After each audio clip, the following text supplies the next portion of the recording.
this video is both informative and tells a story. Stay till the end of the video to get a full understanding of what actually goes behind in studying in the UK and landing a sponsored job. I pursued my studies in computer science and engineering and was fortunate enough to get a scholarship to study in the UK. I applied to many different universities across UK and US before choosing to pursue my master's at Swansea University in 2018. I arrived in the UK in 2018 ready to embrace a completely new lifestyle, a new life without knowing what lays ahead. Fast forward to 2025. I'm now working as a data scientist in NTU, Nottingham Trent Universities, and this is my journey. Hello everyone, welcome back to my channel. Let's start from the beginning. My name is Diwali and what you see on this channel is quite different from my everyday life. To make things easier, I'll break this video into different parts, giving a real unfiltered look at life in the UK beyond what you might expect. So let's get started. Number one is introduction. I'll like to introduce my background. So, my academic background is in computer science and engineering. I always had that deep urge to explore the world, move abroad, and see life from a different perspective. After spending countless hours researching universities and scholarship, applied to a few universities, different countries, and in both UK and the US. One important thing I want to clarify, if you are aiming for a reputable university in the UK, you have to have an excellent IELTS score. I think 7 will do and will significantly improve your chances to get into a UK really good university. For the US, TOEFL is typically required. These exams assess your English proficiency, which is crucial because transitioning from an Indian college to UK university can be overwhelming, especially in the first few months due to the language and the accent differences. The main reason for making this video is to help students and professionals who are planning to transition to life in the UK. If you are a student, I personally recommend highly checking university rankings before applying, especially if your goal is to secure a good university and a good job here. Thorough research is a key. Spend hours trying to figure out what you truly want. Do you want to study and return to India, or do you want to stay in the UK and build a career in your field? So part 2 is moving to the UK, first impressions and challenges. If I'm being honest, my struggle began the moment I landed at the Heathrow airport alone with just 2 bags and no idea what was ahead. The real challenge starts when you arrive, especially if you are coming without an agent or any external support. Since I moved on my own, here are a few things that I did before that made my transition a little bit smoother. So number one is booking accommodation in advance. I chose to stay in university accommodation for the first few months. While off-campus housing is often cheaper, safety and security are priorities when you are in a new country and you are on your own. You are vulnerable in the beginning, so I highly recommend looking your accommodation beforehand, whether you are male or female. It helps to have a secure place to settle in before figuring everything else out.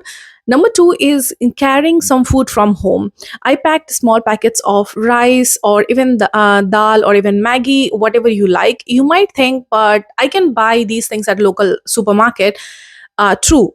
After you have the exhausting journey, leaving family behind and stepping into an unfamiliar world, you may not have the energy to go grocery shopping immediately. It's completely normal to take few days off to adjust, or having some familiar food can be a lifesaver.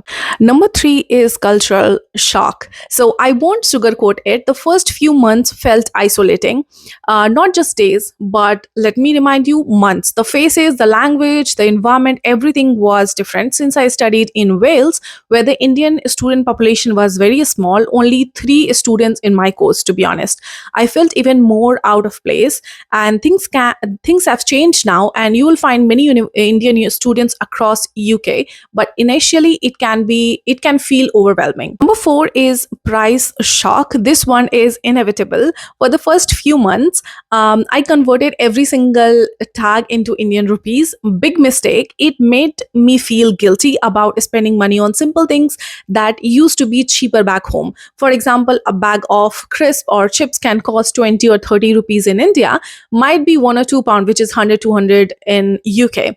My advice is stop converting, accept the new pricing system, and cut yourself some slack. Number 5 is struggling with classes in English. Understanding professors in the UK is a real challenge at first. The teaching style is completely different, I would say, from Indian universities, and the accent can make it harder in the beginning.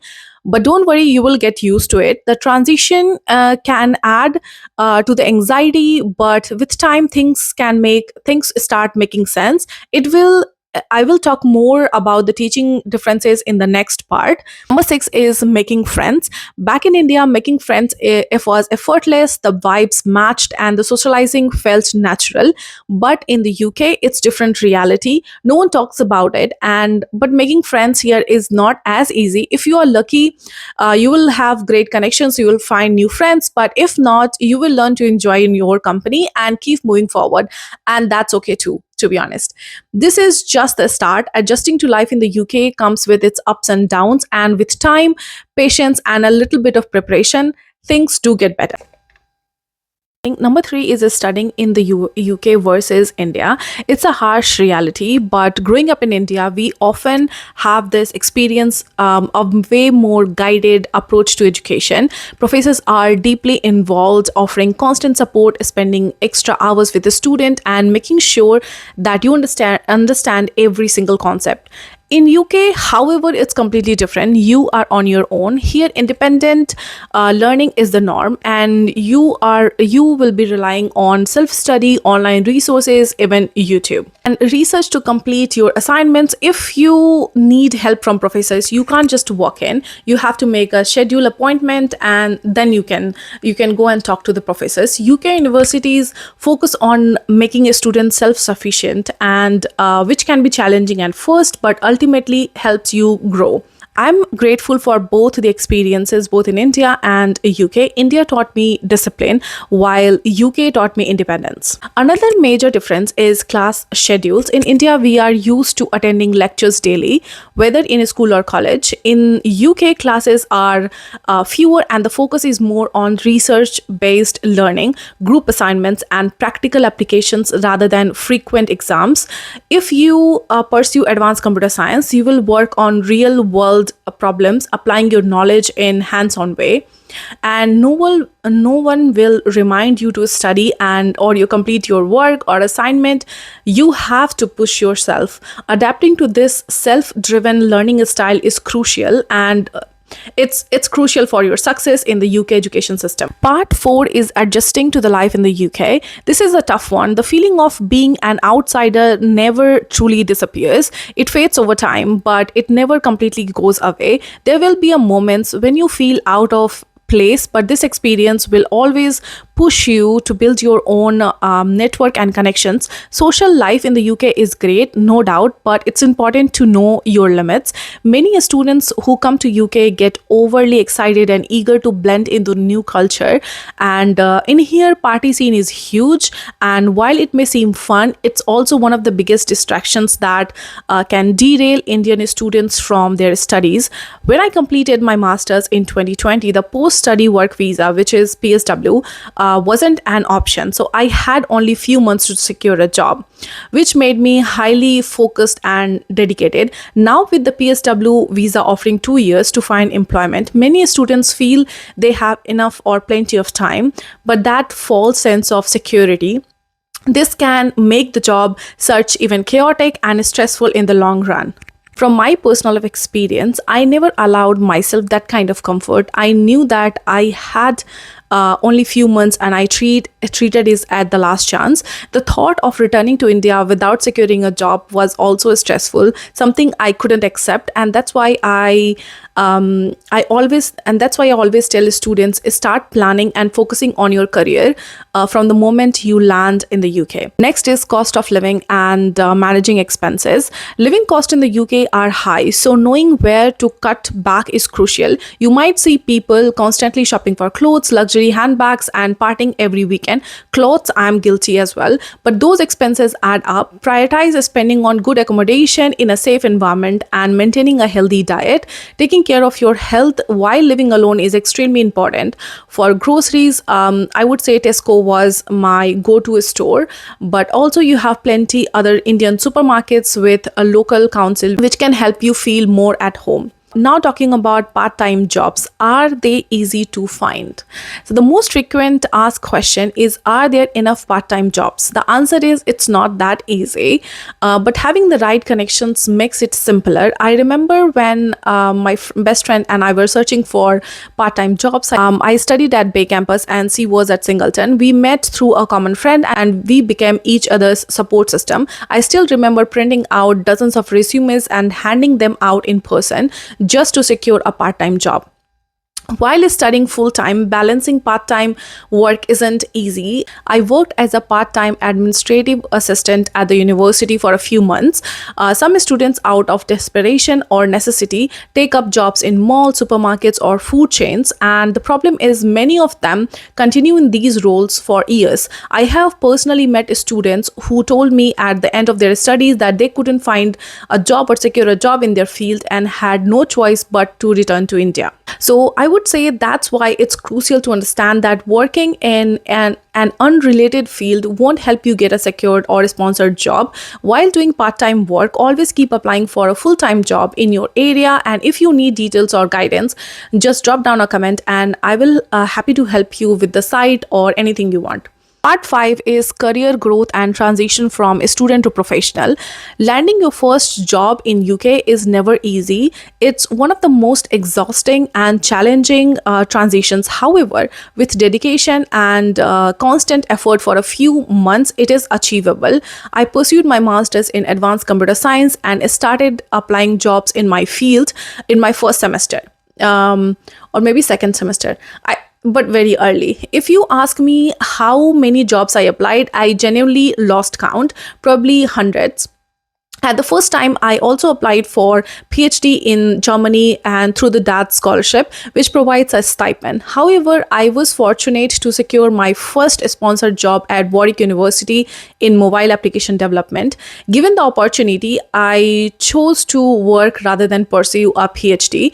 It took me around 6-7 months of continuous job searching applications before landing on my first role. Some people are fortunate enough, some have to do way more applications than others, but that's also okay. If you're looking for job applications resources or platforms, feel free to drop a comment and I'll happy to share helpful links. The challenge of securing a work visa, most awaited. So getting your first job work visa can be a tough process. While some people manage to secure it easily, for most it's a struggle. Several factors influence this, so including your academic background, grades, master thesis, assignment, and prior experience. However, once you secure your first sponsored job, the process becomes much more smoother for future opportunities. And after my first role I transitioned from research and worked as a robotics researcher for nearly 2 years. And today I'm working as a data scientist, and my career journey has been a mix of learning, growth, and experience. If you are navigating this phase and needed insight on where to apply or how to enhance a work search or how to enhance your job search strategy, feel free to reach out and I'll happy to help. Part 6 is biggest lessons and advice. One of the best things about living and working abroad is getting to experience the adventure you once dreamed of. So you become independent, make your own decisions, and live life on your own terms. Something that can be more challenging in India due to cultural expectations. However, the hardest part is being away from family. No matter how exciting life gets, you are constantly be reminded of their absence, and there's a lingering sense of guilt enjoying life here while knowing your family is back home. Homesickness can also hit hard even in the middle of a crowded room, and that feeling never goes away. That said, whenever I feel demotivated, I reminded myself that this is the life I once worked so hard for, and now I'm actually living it. Now, some practical tips for making life easier.